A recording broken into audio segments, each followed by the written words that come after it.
Hello दोस्तों। आज हम इस वीडियो में बात करने वाले हैं क्लास 11th के मैथमेटिक्स के क्वेश्चन पेपर को किस तरीके से सॉल्व करना है उसके बारे में। अगर आपने साइंस स्ट्रीम ले रखी है पीसीएम से, आपके पास मैथमेटिक्स का सब्जेक्ट है तो भी आप इस वीडियो को देख सकते हैं। अगर आप कॉमर्स स्ट्रीम से हैं, आपके पास मैथमेटिक्स का सब्जेक्ट है तो भी आप इस वीडियो को देख सकते हैं। यहाँ पे हम बात करेंगे कि जब आप 11th में आ जाते हैं, इवन दो आपने बोर्ड का एग्ज़ाम दे दिया होता है, लेकिन 11th एंड 12th की मैथ्स की जो बुक है वो थोड़ी सी टफ़ होती है और उस क्वेश्चन पेपर को सॉल्व करने के लिए 3 आवर्स में जनरली चैप्टर्स की लेंथ जो है वो ज़्यादा होती है, आपको स्टेप्स ज़्यादा करने होते हैं, क्वेश्चन थोड़े से टफ़ हो जाते हैं। तो उनको 3 आवर्स में किस तरीके से कंप्लीट करें और उन 3 आवर्स में आपको कौन कौन सी मिस्टेक्स नहीं करनी है उनके बारे में भी हम यहाँ पे बात करेंगे। और सबसे इम्पॉर्टेंट जहाँ पे आपके सबसे ज़्यादा मार्क्स डिडक्ट होते हैं उसके बारे में भी हम यहाँ पे बात करेंगे। सबसे पहले तो आप ये देख लीजिए एक शॉर्ट फॉर्म में आपके कौन कौन से चैप्टर्स आते हैं।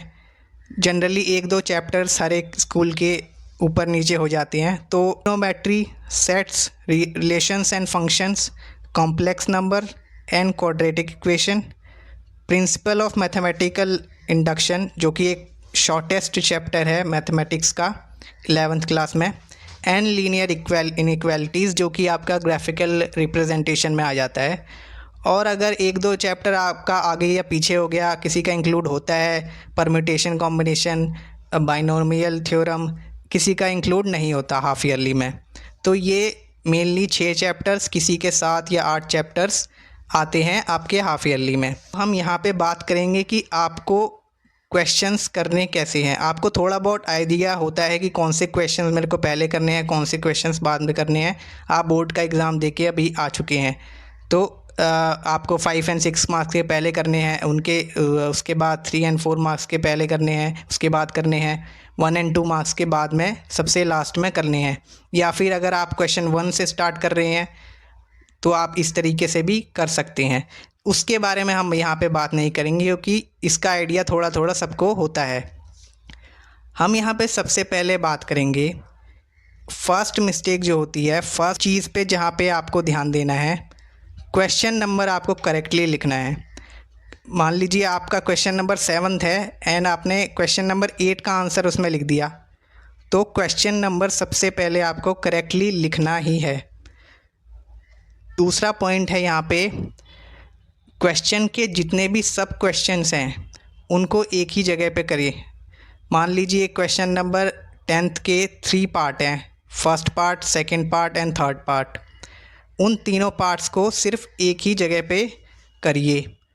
अगर मान लीजिए अगर आपको एक पार्ट नहीं आ रहा है तो आप उस पार्ट को सबसे लास्ट में जाके करिए। आपका पूरा क्वेश्चन पेपर सॉल्व हो गया, उसके बाद आप जो है उस पार्ट को कर सकते हैं। क्वेश्चन 10 का मान लीजिए थर्ड पार्ट नहीं आ रहा है तो आप उसको सबसे लास्ट में जाके करिए।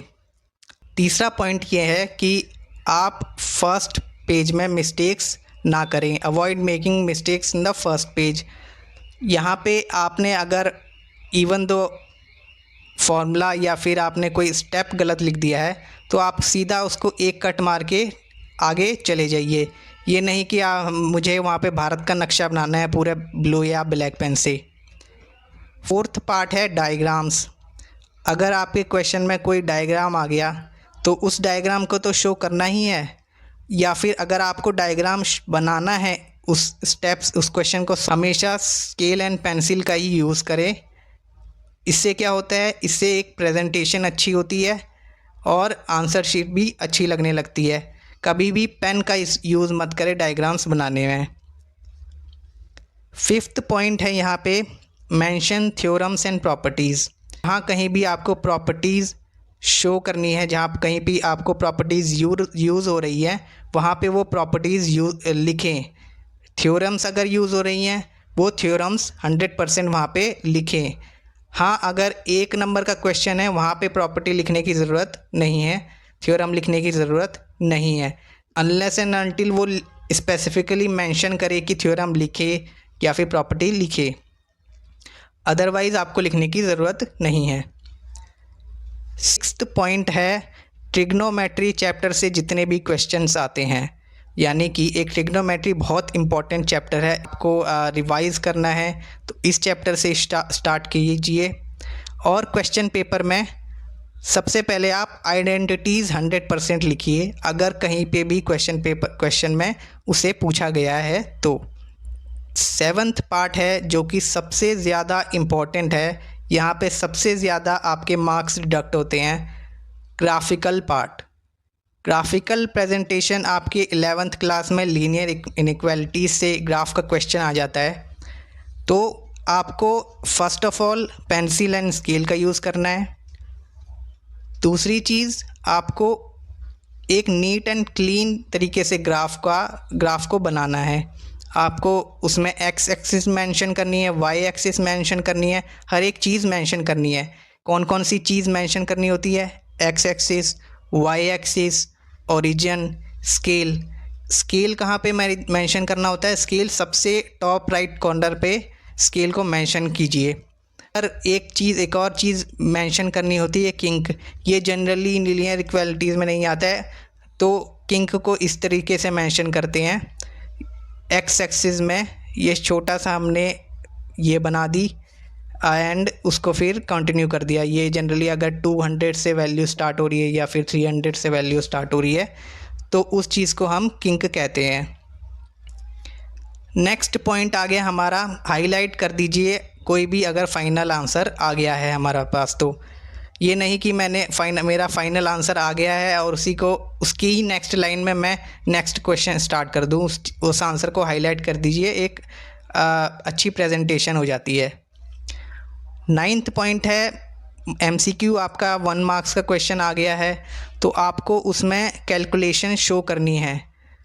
ठीक है जी, अगर मान लीजिए MCQ है, 3rd पार्ट आपका उसका सही है तो आप सिर्फ 3rd पार्ट ही मत लिखिए, उसमें कैलकुलेशन शो कीजिए। इसमें आपको कभी भी आधा मार्क्स नहीं मिलेगा, पूरे के पूरे मार्क्स मिलने के, यानी कि 1 मार्क मिलने का चांसेस होते हैं।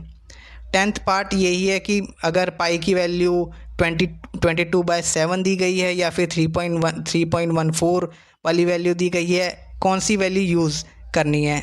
वो जो क्वेश्चन में वैल्यू दी गई है वही वैल्यू यूज़ करनी है।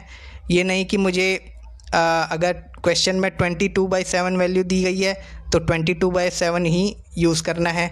अगर 3.14 दिया गया है तो 3.14 ही यूज़ करना है, वाइस वर्सा नहीं करना, अलग अलग वैल्यू यूज़ नहीं करनी।